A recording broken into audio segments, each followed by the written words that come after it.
Have you ever wondered why the baobab tree stands alone in the savannah, yet provides shelter for so many?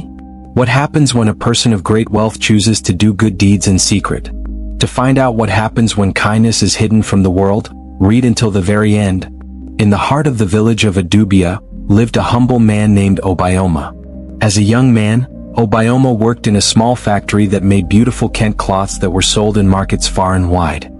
His hands were always stained with dyes, and his back ached from standing all day at the loud machines. But Obioma had a dream bigger than the mighty baobab tree. He wanted to build something of his own, something that would last beyond his lifetime. Each night, after a long day at the factory, Obioma would sit under the stars with his beloved wife, Sefina. "Sefina," he would say, pointing to the stars, "one day I will build something that reaches as high as those stars." Sefina, whose name means grace, would smile and hold his rough, dye-stained hands. "I believe in you, my Obioma. Your hands were made to create, not just to work for others." Sefina had been with Obioma since they were children. She was the daughter of a village elder, and many thought she would marry someone of higher status. But Sefina saw something in Obioma that others did not. A fire that burned brighter than the village cooking fires, a determination stronger than the ancient baobab trees. When Obioma decided to leave his job at the factory to start his own small business making special dyes from local plants, many people laughed. "Who does this factory worker think he is?" they whispered in the marketplace. But Sefina stood firmly beside him.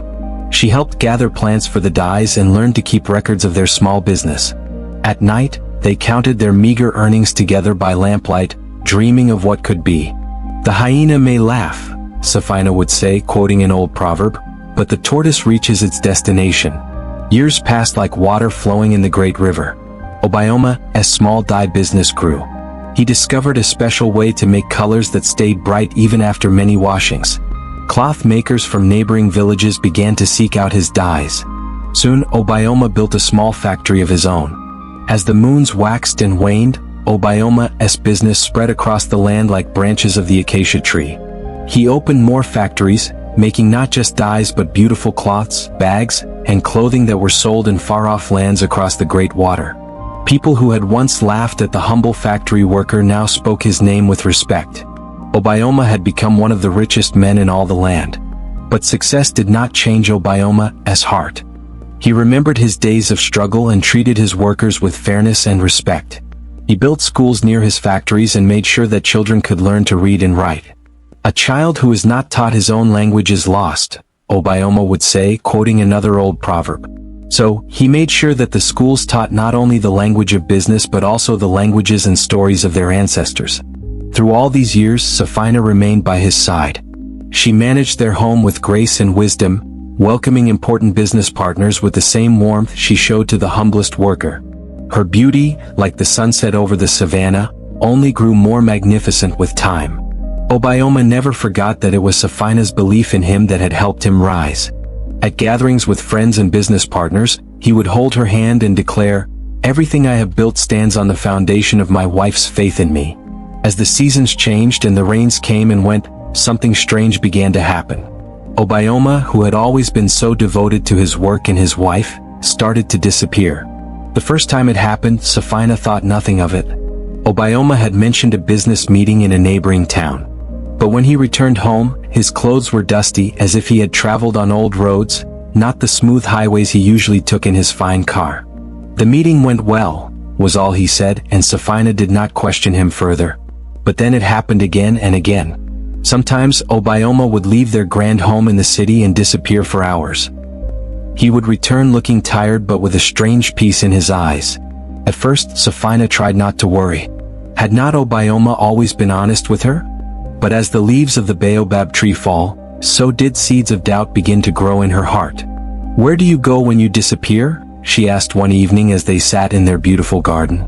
"Just business matters," Obioma replied, not meeting her eyes. "Nothing for you to worry about."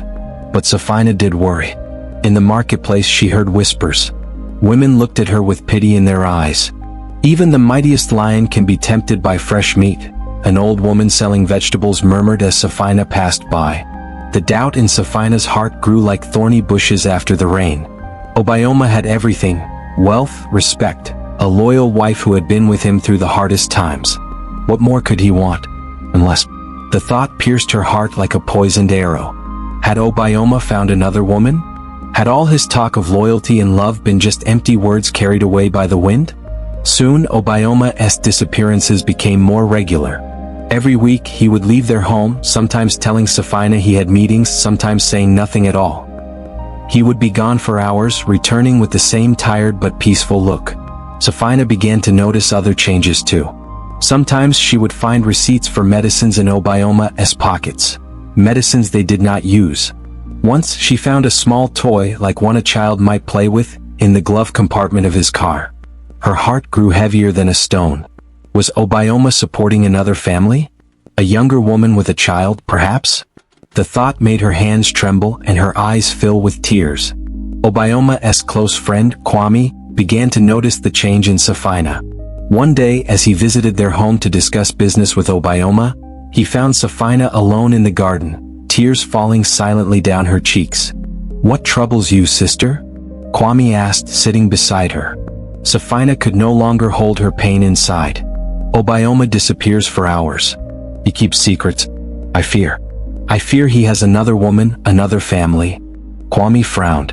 He had noticed Obioma's strange behavior too. Sometimes, Obioma would cancel important meetings with little explanation.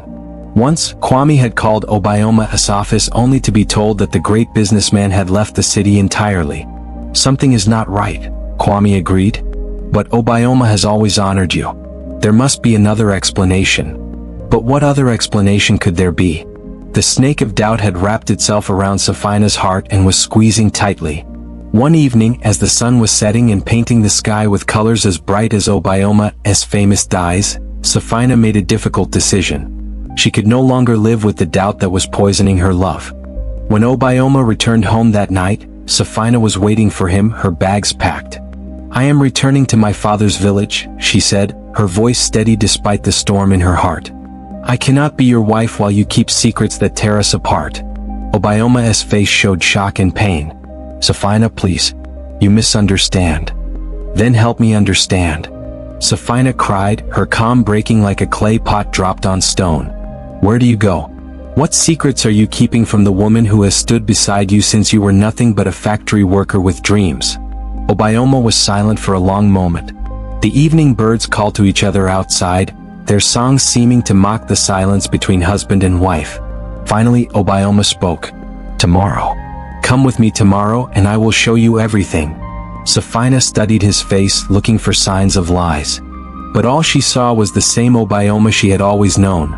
Honest eyes, a strong jaw that had grown firm through years of determination. "Very well," she said. "Tomorrow." That night, they slept apart for the first time in their marriage, the distance between them wider than the great savannah.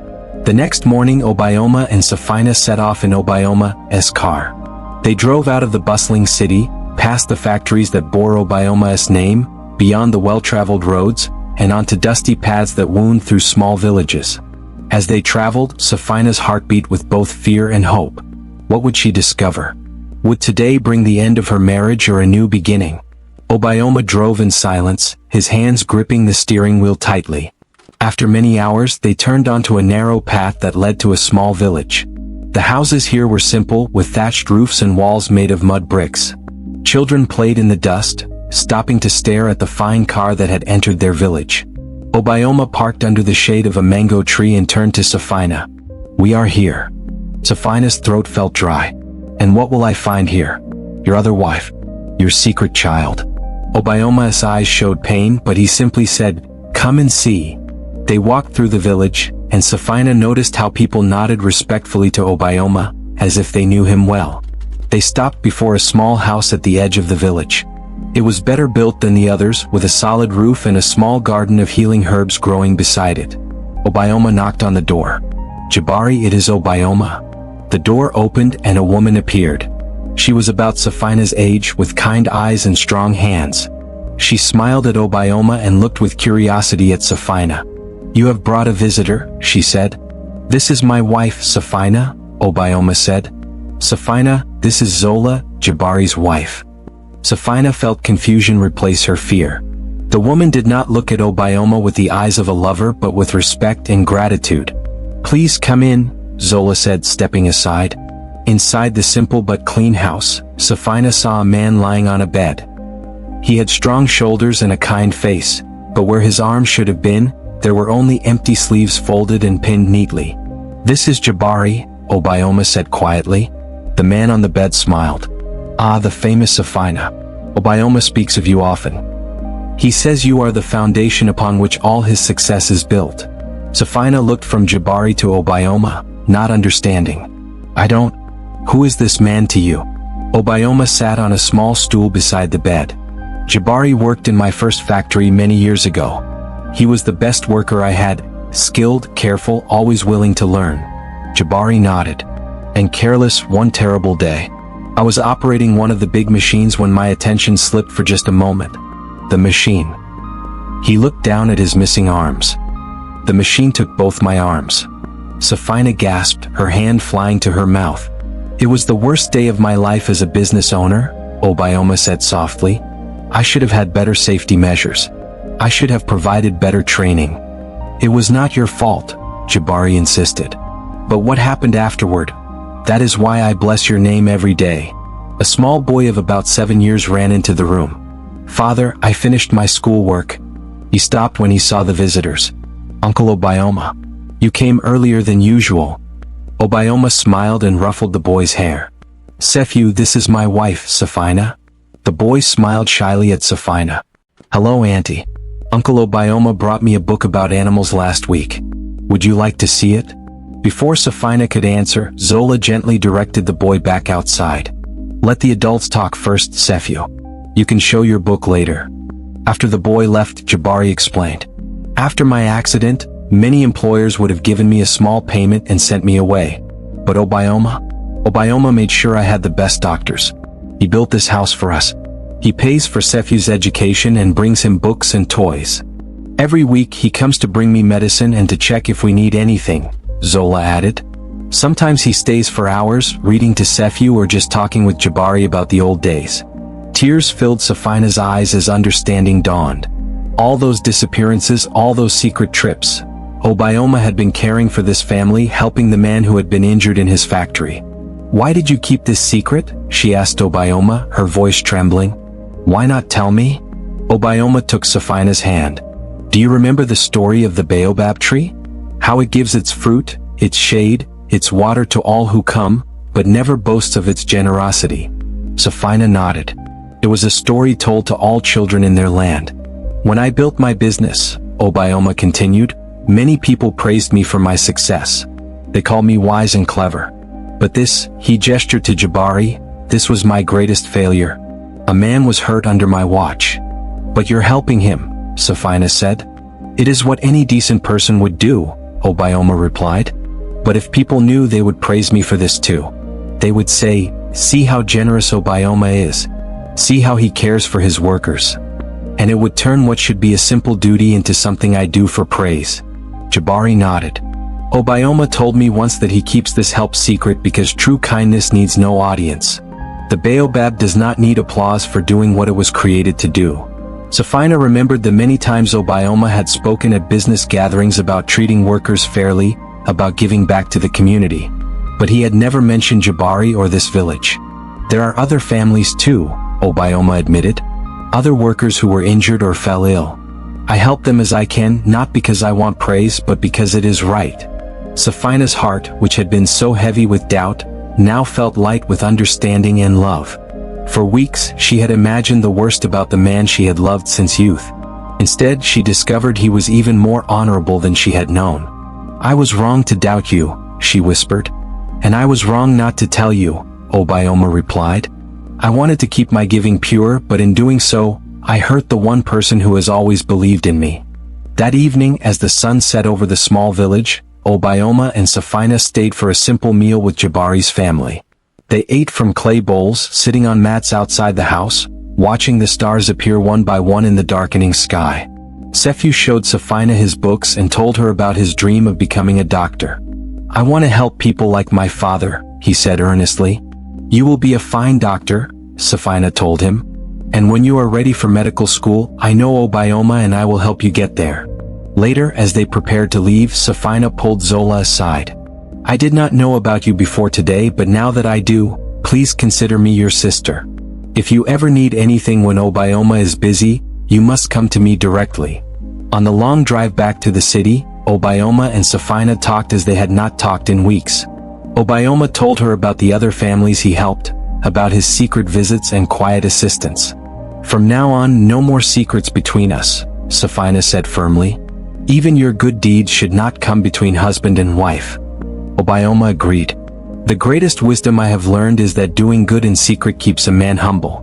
But the second greatest wisdom is that trust between husband and wife should never be broken, even for good reasons."